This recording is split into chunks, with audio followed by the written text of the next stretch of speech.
Let's switch gears and talk about health care, which is such an important issue to millions and millions of Americans right now. Under the new health care law that was recently signed into law by the President, children now can stay on their parents' insurance policies until the age of 26.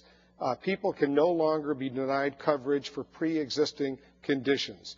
Insurers, the big insurance companies, are prohibited from rescinding coverage if a customer becomes sick, and they can't impose any lifetime limits on essential benefits like hospital stays or expensive treatments. You say you want to repeal all of that?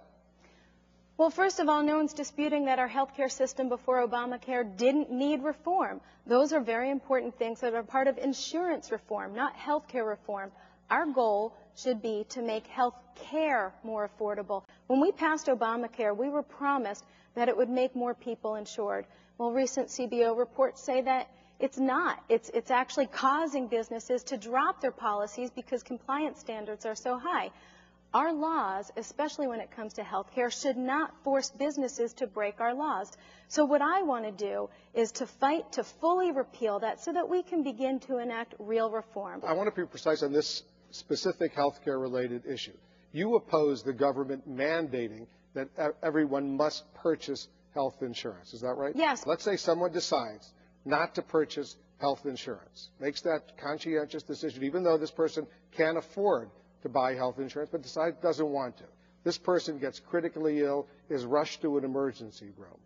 Should we, people who pay for health insurance, provide him or her with that kind of treatment, or should we kick them out of the emergency room and said, you made a decision, you're not going to get this kind of treatment?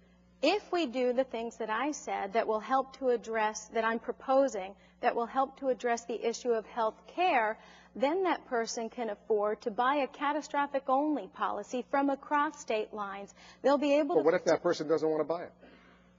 Well, then we have to address that. Who should take care of that person in an emergency? We have to address that. Would we, all of us taxpayers, have to pay for that person? Anything that they do when they have another bill that they can't pay, make them pay it. Hold them accountable for that. Before or after they get care.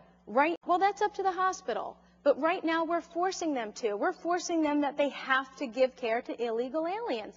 So this is something that we're already doing. What I'm proposing, you're also talking about a very small hypothetical using scare tactics to make people support this health care bill. What I'm proposing and the health care reforms that I'm proposing will help address those situations and help alleviate those situations. Not such a small number. Not a small hypothetical. Well, nobody should be forced to pay for anyone else's health care, and that's what Obamacare is doing.